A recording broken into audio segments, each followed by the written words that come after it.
Hello tout le monde, j'espère que vous allez bien. Aujourd'hui on se retrouve pour une nouvelle vidéo sur ma grossesse. En fait je vais répondre à des questions. J'ai ouvert une FAQ sur mon Instagram, donc n'hésitez pas à me suivre sur Instagram parce que je partage énormément de ma grossesse et sûrement l'arrivée de Baby Boy qui va être très vite sur Instagram et pas forcément sur YouTube pour ceux qui me suivent que sur YouTube.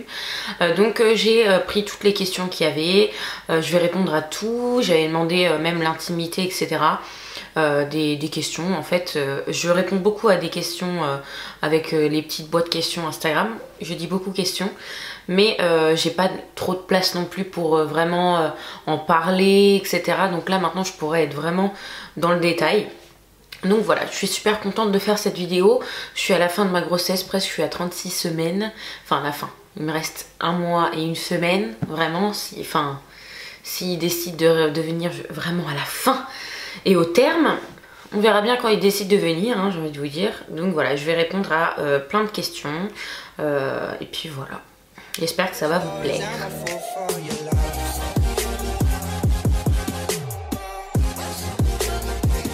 Ça va être des questions n'importe comment, je vais prendre la première et puis jusqu'à la dernière. Il n'y a pas de thème précis, etc. J'ai pris mon téléphone et puis voilà, c'est comme ça. Donc ça commence par: à quel moment as-tu commencé l'hydratation pour éviter les vergetures? Donc j'ai commencé tout de suite en fait. Dès que j'ai su que j'étais enceinte, je crois le lendemain, je me suis hydratée avec une huile que j'avais chez moi, pas forcément d'une marque ou d'une autre, d'une marque pour les vergetures ou quoi. J'ai décidé de m'hydrater dès le début, comme ça ma peau avait tendance à prendre de l'hydratation dès le début. Après ce que j'aurais pu faire aussi, c'est d'hydrater tout le temps en fait. Il faut hydrater son corps tout le temps, comme ça vous le préparez pour une future grossesse aussi. Donc moi je trouve ça important de s'hydrater quand même et je ferai ça aussi, de m'hydrater après. Je n'arrêterai pas et j'ai pris l'habitude maintenant de m'hydrater. Maintenant je m'hydrate 3-4 fois par jour. Je m'hydrate à l'huile de coco en fin de grossesse ou l'huile d'olive aussi. Que je trouve beaucoup moins hydratante que l'huile de coco par contre. Après je me suis hydratée avec l'huile d'Elili et Eve Rose qui est très hydratante, la Eve Rose. Et il y a celle de June aussi qui sont sympas et par contre je les ai tuées en 1 semaine parce que je m'hydrate tellement que je suis obligée d'aller acheter de l'huile de coco. L'huile de coco qui est chez Action à 2,93 € je crois le pot. Il me fait 2-3 semaines. Voilà, donc ça coûte pas très cher et c'est autant hydratant que toutes les huiles. Alors, comment as-tu annoncé ta grossesse à ton chéri? Donc je l'ai su sans grande conviction. En fait un matin j'ai fait le test de grossesse, j'étais dans mon dressing, j'ai posé le test de grossesse sans grande conviction vraiment. Et à un moment donné j'ai cru voir une toute petite ligne et tout. Alors j'ai couru chercher un vrai test Clear Blue. Il a dit que j'étais enceinte aussi. Mathieu me sort qu'il arrive à midi. J'ai dit non, j'ai rien préparé. Moi je voulais vraiment lui offrir quelque chose que là j'avais vraiment rien préparé. C'est mort. Donc j'ai décidé d'aller manger avec ma maman à midi pour ne pas le voir et avoir cette information là et ne pas lui dire jusqu'au soir. Non, c'était pas possible. Donc j'ai préféré aller manger avec ma maman pour le fuir. Et j'ai acheté une petite Sophie la girafe pour les dents je crois. C'était un petit jouet et j'ai mis le test de grossesse à l'intérieur parce qu'il y avait des rubans avec, donc c'était bien. Et j'ai mis ça dans une pochette Fnac, comme ça il pensait que c'était un jeu de console. Voilà, donc je lui ai donné. Il a cru jusqu'au bout que c'était un jeu pour la PS4 ou la Switch, je sais plus ce que c'était. Oui, la Switch sûrement. Et quand il a vu, il a dit c'est réel, c'est vraiment ça. Après c'était émouvant, etc. Je l'ai filmé, après je garde ça pour moi, mais c'était très cool. Alors combien de temps avez-vous attendu avant que tu ne tombes enceinte? J'ai attendu, on a attendu 2 mois. J'ai enlevé mon stérilet le 14 février et je l'ai su le 11 avril. Voilà. J'avais des cycles irréguliers et oui, à peine 2 mois quoi. Alors ton ventre de grossesse s'est-il vu rapidement? En tout cas vu que j'avais des vêtements qui me serraient déjà un petit peu parce que j'avais pris un petit peu de poids avant la grossesse. Et donc très vite, genre 2-3 semaines après que je l'ai su, C'était mort, je pouvais déjà plus mettre mes fringues, etc. Donc j'étais assez frustrée déjà. J'ai commencé direct les trucs de grossesse et mon ventre il a commencé à vraiment se voir vers 15-16 semaines de grossesse. Voilà. 15-16 semaines d'aménorrhée plutôt. Est-ce que c'est vrai que le nez peut grossir pendant la grossesse? Et ben en effet, moi je trouve qu'il a grossi, le mien, il a énormément grossi, même ma mère me le fait remarquer, elle m'a dit mais oui c'est vrai qu'on dirait qu'il est beaucoup plus gros quoi, enfin. Et moi aussi je trouve, j'avais un nez tout fin avant, enfin sur des photos qu'on voit sur mon Instagram, je suis choquée. Enfin j'avais pas trop remarqué ça et au final à un moment donné j'ai vu qu'on voyait vraiment que ça sur mes stories ou quoi. Et apparemment ça fait un peu grossir le nez quand on est enceinte. Enfin quand on est enceinte. Après je ne sais pas si ça revient ou pas. J'espère parce que c'est pas non plus... Enfin c'est une grosse patate là que j'ai. Alors, avais-tu des douleurs parfois au ventre, au premier trimestre et ou désagréments? Bah bien sûr, j'ai eu... quand je l'ai su, le lendemain j'ai eu des douleurs de règles affreuses. J'étais pliée en deux dans mon lit, mais vraiment avec une bouillotte et tout, j'en pouvais plus. Je me suis dit mes règles elles vont arriver, c'est pas possible, enfin je suis en train de faire un truc qui va pas là, je vais plus être enceinte, enfin je suis en train de faire une fausse couche tellement j'avais très mal. Et en fait non, c'était des douleurs de règles que j'ai eu longtemps et j'en ai toujours, là j'en ai d'ailleurs pendant cette vidéo, j'en ai toujours eu un peu pendant ma grossesse. Après j'ai eu énormément de désagréments. J'ai pris beaucoup de poids donc mes articulations ne supportent pas, j'ai très mal aux hanches, la rétention d'eau, les brûlures d'estomac, les remontées acides, enfin voilà, il y a plein de choses, je ne vais pas les énumérer toutes, si vous me suivez sur Instagram vous le savez. Et j'ai le canal carpien aussi des deux poignets, j'ai du mal à me servir de mes mains tout le temps. Voilà, c'est de pire en pire le matin. Faut que j'attende 10 à 15 minutes facile, même plus, pour prendre quelque chose dans mes mains, tellement j'ai mal. Oui. À quel moment as-tu su que tu étais enceinte? Ben je l'ai su le 11 avril. Je l'ai su juste avant... Ben, en fait mes cycles étaient irréguliers, donc j'ai fait un test comme ça, n'importe comment. Voilà. Donc j'ai fait un test, je ne sais pas si j'allais avoir mes règles ou pas, parce que ça dépendait, des fois il faisait 28, des fois 29, des fois 30, des fois 35, des fois 36, enfin... ça dépendait, donc mes cycles étaient vraiment très irréguliers, donc je ne sais pas quand j'ai su que j'étais enceinte. Hein. Comment as-tu géré ton alimentation? Au début je ne l'ai pas du tout géré, j'avais très envie de salé tout le temps et de gras parce que je me sentais très mal. Je me sentais en mode vaseuse comme un lendemain de soirée, donc un lendemain de soirée c'est toujours le McDo pour moi. Et donc je suis tombée dans le truc de mes envies. Donc j'avais très envie de McDo, etc. Donc au début j'en ai mangé, j'ai pas pris trop de poids non plus. Hein. Et ensuite j'ai fait plus attention, largement plus attention. Mais j'ai pas trop géré pour cette grossesse, je trouve quand même. Avais-tu un gynéco avant la grossesse? Pas du tout. Pour enlever mon stérilet, j'ai pris un gynécologue sur Doctolib. J'ai... je sais pas, j'ai cherché celui qui était le plus proche. Enfin, quand j'étais prête et quand Mathieu était prêt, etc. Le plus proche. Donc, on a pris cette décision au mois de janvier. Donc, j'ai mis au mois de février. Alors, je pouvais prendre des rendez-vous avant. Mais j'ai dit, bon, allez, on se laisse un mois et demi. Donc, j'ai pris le rendez-vous le 14 février avec un gynécologue n'importe lequel. Voilà, je voulais juste qu'on m'enlève mon stérilet. Mais il était très sympa. C'était dans une clinique. Donc après j'ai cherché et puis ensuite au final je me suis fait suivre par l'hôpital, là où je vais accoucher. Quels ont été tes premiers symptômes de grossesse? Donc ça a été le mal de ventre, de règles, et je n'avais pas grand chose à part être vaseuse et fatiguée. Voilà, d'un coup j'ai fait une sieste, j'ai pas compris, je ne fais jamais de sieste, même là maintenant pendant ma grossesse je fais très rarement des siestes. Si ça arrive c'est que je tombe comme une mouche, mais c'est très rare. Que là j'étais pas enceinte pour moi et donc je me suis endormie comme une merde sur le canapé, j'avais très envie de dormir d'un coup. Donc voilà, c'était ça un peu mes premiers symptômes de grossesse. Comment ressens-tu tes contractions? Ça fait quoi? Je ressens en fait ma peau qui se tire d'un coup, enfin qui se lève et qui se tire, mais vraiment très très fort, ça tire. C'est quelque chose qui tire, c'est pas une douleur. Et je me sens tout écrasée d'ici, toute écrasée de là, enfin comme s'il y avait quelqu'un qui me marchait dessus, vraiment.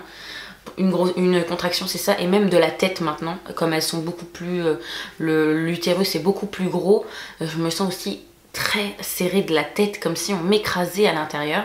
Donc voilà, c'est désagréable, mais bon, ça va, hein. Après on verra quand il y aura les vraies douleurs, parce que là elles sont non douloureuses, voilà. As-tu développé des angoisses pendant la grossesse, les peurs irrationnelles? J'ai développé une angoisse, c'est d'accoucher prématurément.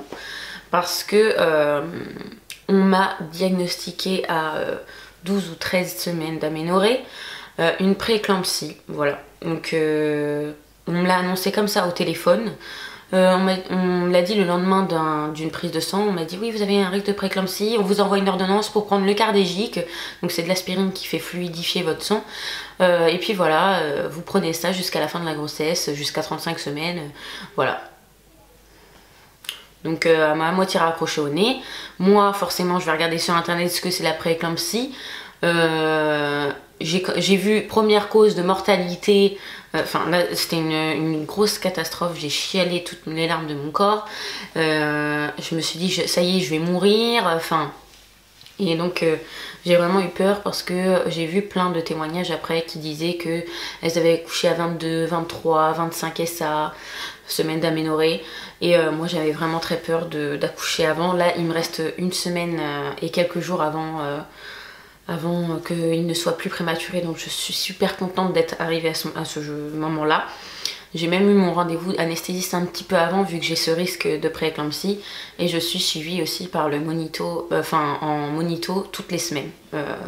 À cause de ça, depuis 23 ou 24 semaines d'aménorrhée, je suis suivie toutes les semaines à aller faire un monito chez ma sage-femme libérale. Voilà. Donc c'était ça ma peur d'accoucher prématurément. Maintenant j'aimerais qu'il arrive à 37 semaines ou 38. J'aimerais, mais après on ne sait pas. Je suis sûre qu'il va arriver après Noël ou pour Noël, hein. C'est vraiment la date fatidique que je n'ai pas envie, le 24 ou le 25. Après il vient quand il veut. Il y a 31 jours dans ce mois-ci, il peut venir tous les autres jours sauf le 24 et le 25. Voilà. Alors comment faire pour s'habiller et où? Plus 5 kilos à 23 semaines, je sais plus quoi me foutre, je ressemble à rien. Alors là, ma belle, tu me demandes ça à moi, qui à 23 et ça, je crois j'avais pris 13 ou 15 kilos, 13 ou 14 kilos, voilà. Je ne peux pas te dire en fait, parce que je n'ai pas réussi à m'habiller pendant ma grossesse. J'ai essayé de prendre des choses pour m'habiller, hein, 2 semaines ou 3 semaines après ça ne m'allait plus, donc ça a servi à rien. Donc voilà, je ne sais pas du tout. Après maintenant je vais chez Kiabi où je prends des trucs hyper amples, voilà.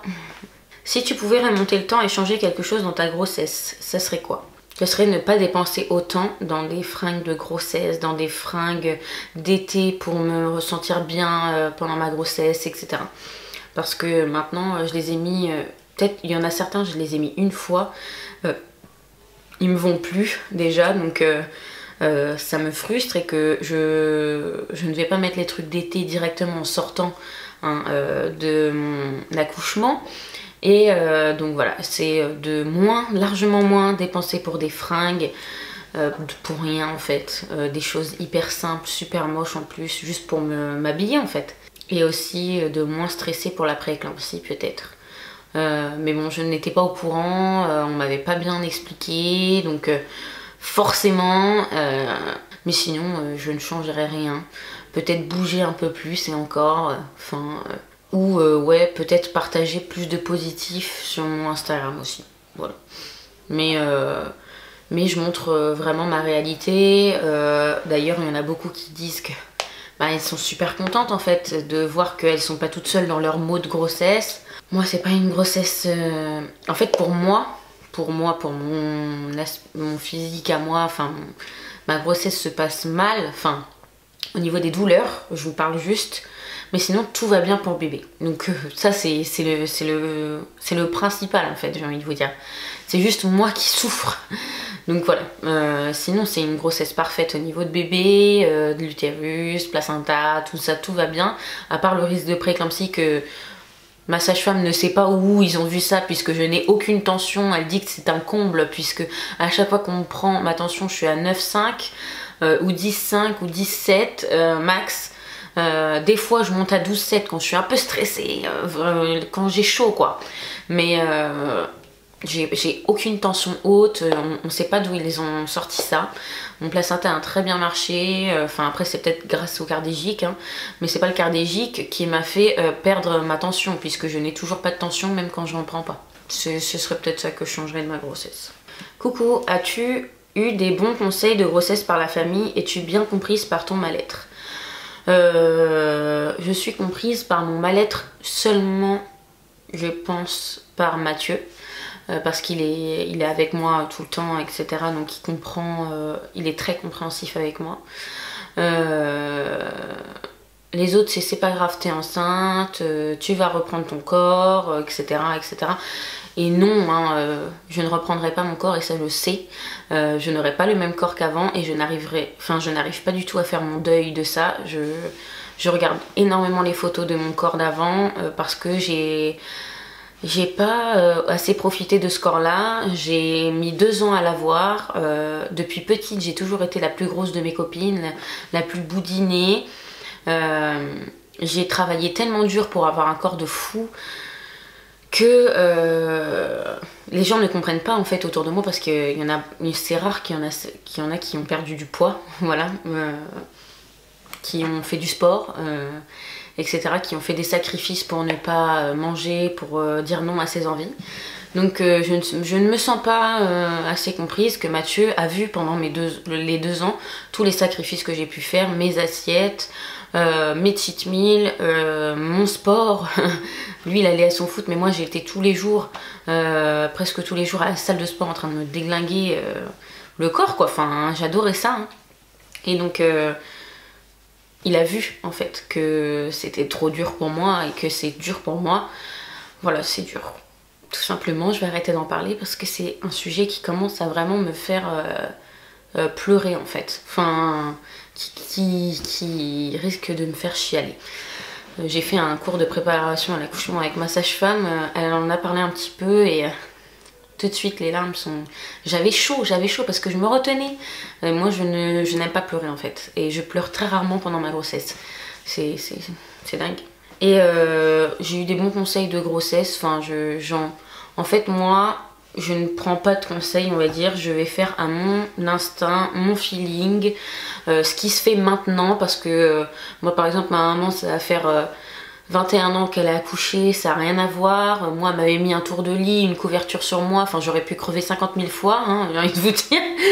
Moi, j'ai pas mis de tour de lit, là. Et même ma sage-femme me l'a déconseillé complet. Parce qu'il y a des nœuds, ils peuvent faire n'importe quoi, etc. Moi, j'ai mis le moins possible dans le lit. Il sera avec sa gigoteuse, c'est très bien. Pas besoin de drap. Voilà, donc on a des techniques différentes. Moi je prends celle de ma sage-femme qui connaît les choses de maintenant, qui connaît les associations de maintenant, enfin de ce qui s'est passé, des morts subies du nourrisson, de tout ça, de ce qui est maintenant en fait, parce que voilà tout simplement maintenant c'est plus l'équilibre aussi du couple et pas non plus que pour l'enfant, voilà, faut trouver son équilibre et voilà, hein, moi je ferai au feeling. Si j'ai envie de faire ça, je ferai. Si j'ai pas envie de faire ça, je le ferai pas. Si j'ai envie de l'avoir dans les bras, je l'aurai dans les bras. Si j'ai pas envie de l'avoir dans les bras, enfin, s'il me le demande pas, et ben je l'aurai pas. Enfin, ça se fera au feeling en fait. Tout se fera au feeling. Je me renseigne pas du tout en fait et voilà. Quel a été ton plus gros stress depuis le début de la grossesse? Ça a été la prééclampsie. On m'a un peu tué ma grossesse avec ça. Elle se passait tellement bien et d'un coup on m'a dit que j'avais une prééclampsie à la première écho. Enfin, après j'ai très stressé. Enfin, je me suis même acheté un tensiomètre parce que de toute façon là il en faut un. Même les sages-femmes disent qu'il faut en prendre quand on a un risque de prééclampsie parce que dès qu'il y a un petit symptôme ou quoi, au lieu d'aller à la pharmacie, au lieu d'appeler la sage-femme, je me sens pas bien comme ça, etc. Dès qu'on a un symptôme un peu de prééclampsie, on prend directement sa tension. S'il y en a pas, c'est que c'est pas ça. Donc voilà, c'est mieux comme ça. J'étais plus rassurée d'en avoir un.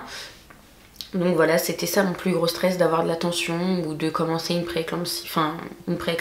Comment gérer vie sexuelle et rejet de son corps de femme enceinte? Alors, clairement c'est pas facile, je vous le dis, hein. C'est au début, jusqu'à 6-7 mois, il n'y avait pas de problème, on va dire. Du début jusqu'à la fin, jusqu'à 6-7 mois. Aucun problème, même libido à fond, etc. C'est juste maintenant, à partir de fin 7e mois, 8e mois, je commence à pas du tout accepter mon corps, mais pas du tout. Quand j'ai commencé à avoir mes vergetures, là il y a eu un gros blocage, mais par rapport à moi, hein. Pourtant j'ai une libido, j'ai la libido qui me demande, etc., qui est là, et il y a le blocage en même temps. Donc il y a quand même des relations sexuelles, hein, je vous dis pas le contraire, mais c'est que c'est complètement différent. Et puis il y a le gros bidou aussi qui gêne, donc mais bon, j'ai toujours ma libido, donc c'est pas comme si ça se stoppait, c'était stoppé pendant la grossesse. En tout cas moi, mes relations sexuelles ne se sont pas stoppées pendant la grossesse. Le fait d'avoir beaucoup de poids et de ne pas l'accepter comme ça, c'est complètement différent, hein. Au niveau des relations sexuelles, etc., c'est différent. On pense un peu plus à son corps, on se dit mais qu'est-ce qu'il est en train de regarder, on se sent pas à l'aise en fait. Donc voilà. Comment tu ressens les mouvements de bébé, coups, hoquets, sursauts, vagues? Alors je reçois des coups dans les hanches, n'importe quoi. Dans les côtes, j'ai l'impression que des fois il est avec ses pieds comme ça et qu'il pousse mes côtes comme ça. Je ressens une grosse tension sur les côtes d'un coup. Bah là il vient d'ailleurs. J'ai mis ma main, il est venu tout de suite. Le hoquet, je le ressens en bas, plus au-dessus de mon truc. Je le ressens en bas du ventre. Des sursauts aussi. D'un coup là ça va faire dans mon ventre. Et des vagues aussi, hein. Forcément, en fait, ils bougent maintenant, c'est plus des coups comme ça, des tout petits coups. C'est vraiment des vagues, ils se déplacent dans le ventre, ils se déplacent, dès qu'ils bougent, on voit ce qui se passe sur le ventre. Voilà, donc ça fait un peu comme des vagues, mais très intenses, quoi. Est-ce que tu as été fort malade au premier trimestre? Moi, je fais que vomir. Donc non, j'ai vomi deux fois, je crois, parce que c'est des choses qui ne passaient pas du tout. Et j'étais très vaseuse. Vraiment, j'étais vraiment mal. Avoir envie de vomir quand même, des nausées, hein. Il y a eu des moments où j'ai des nausées, mais c'est pas resté très longtemps. Voilà. Est-ce que tu appréhendes la réaction de ton chien vis-à-vis de ton fils? J'appréhende un petit peu forcément parce que Lenzo c'est mon bébé, c'est mon fils aussi, c'est mon enfant. J'ai une relation, mais vous imaginez même pas, complètement, je sais pas, passionnelle avec Zozo en fait. Avec Lenzo, c'est un truc de dingue. Je vais lui laisser la lumière, je vais lui laisser la télé pour qu'il ait, si je pars, il vient toujours avec moi chez mes parents, chez mes beaux-parents, on l'emmène tout le temps, ça me rend triste des fois quand je le laisse ici. Quand on arrive devant l'appartement, je fais oh mon Zozo, je suis trop contente. Je lui fais des câlins pendant 50 000 ans. Je suis toujours mal s'il n'est pas sorti, il faut que je le sorte. Par exemple le matin, etc. Je me dépêche. Voilà, on dirait un enfant avec moi. Et voilà, donc j'ai peur parce qu'on est toujours collés, on est... j'allais dire Bonnie and Clyde, n'importe quoi. C'est moi et Zozo, c'est comme ça. Je vais dans ma douche, il vient dans ma douche. Je suis dans les toilettes, il vient dans mes toilettes. Je suis en train de dormir, il dort. En fait, c'est mon ombre. Voilà, Zozo, c'est mon ombre. Et j'ai complètement peur, moi, de le délaisser un petit peu. J'ai peur. Même si je ne veux absolument pas le délaisser, je veux toujours lui faire autant de câlins et qu'il soit toujours à côté de moi. Et donc j'espère que tout va bien se passer et que, voilà. De toute façon... on fera tout pour que ça se passe bien et c'est hors de question que je le donne à qui que ce soit ou quoi que ce soit, hein. Ça c'est clair et net, je l'aurai jusqu'à la fin. C'est mon bébé et ça me ferait trop de mal de toute façon, donc va falloir trouver une solution si ça se passe mal, hein. De toute façon, je trouverai une solution, mais il restera avec moi. Il y a un éleveur qui va venir pour m'expliquer, etc. Mais je pense pas... je pense que ça va bien se passer, je vais tout faire pour que ça se passe bien. Mathieu va lui ramener des pyjamas, ou mes parents vont lui ramener des pyjamas de mon enfant, quand on sera à la maternité, peut-être une couche aussi, parce que c'est un peu plus d'odeur, je sais pas. que aussi Zozo soit là avant que bébé arrive aussi. Donc on ira le chercher bien avant. Enfin, mes parents, Mathieu ira le chercher pour le mettre à l'appartement avant qu'on arrive. Comme ça, il sait que c'est chez lui et tout et qu'il n'arrive pas encore. Ça, apparemment, c'est super important de faire ça. Donc voilà, j'ai pris des petites précautions pour que ça se passe bien. Je pense qu'il va être un petit peu brut au début. Mais ça va le faire. J'ai aussi très hâte quand même de voir cette relation de mon enfant avec Zozo. Ils vont faire les 400 coups quoi. Voilà. Coucou, tu as eu des pertes marron, j'en ai malgré un rendez-vous, Gigi, je suis inquiète. Donc c'est vrai que j'ai eu des pertes marron vers 6 SA. Des toutes petites et je n'avais pas prêté attention. Après j'en ai encore eu à 8 semaines d'aménorrhée et là je suis allée aux urgences et tout allait bien. Voilà. Tout allait bien et c'est la seule fois où... Mais c'était vraiment des trucs tout petits, minimes. Donc il n'y avait rien. Mais faut toujours aller consulter, on ne sait jamais. N'hésitez pas à aller consulter si vous avez peur ou si vous êtes angoissé. T'en penses quoi de l'accouchement dans l'eau? Donc ça personnellement moi j'en pense rien du tout. J'accepte que les femmes le fassent. Enfin, en fait que tout le monde fasse comme il a envie pour accoucher en fait, tout simplement. Moi personnellement c'est pas trop mon truc pour aller accoucher dans l'eau. En fait je me sentirais peut-être pas à l'aise en fait d'être mouillée etc. Je préfère être sèche.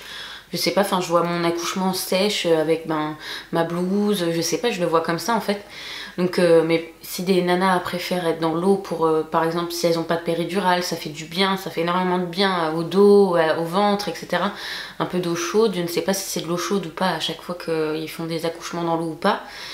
Mais je sais que ça peut, on peut se sentir beaucoup mieux sans péridurale par exemple. Moi je veux une péridurale, ça c'est clair et net. Donc voilà, je n'en pense rien, je trouve ça cool pour celles qui ont envie de le faire.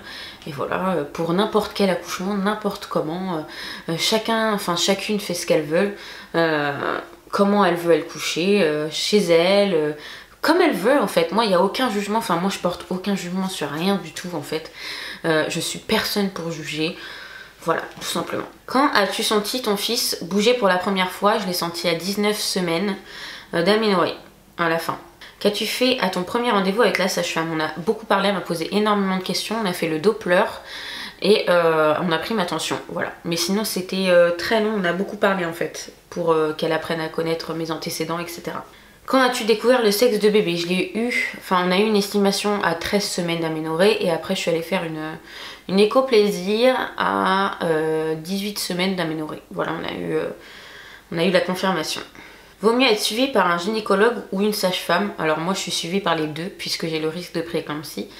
Mais n'importe, celui avec lequel tu te sentiras le mieux ma belle. Tout simplement, s'il y a un petit souci ou un risque comme moi, eh ben, je te conseille le gynécologue, mais tu verras sûrement une sage-femme avec aussi. Mais sinon, si tout se passe bien, une sage-femme suffit. Voilà, donc ça dépend avec la personne avec qui tu te sens le mieux, etc. De toute façon, une sage-femme, t'en auras peut-être forcément besoin pour faire des cours, si t'as envie de faire des cours, hein, bien sûr.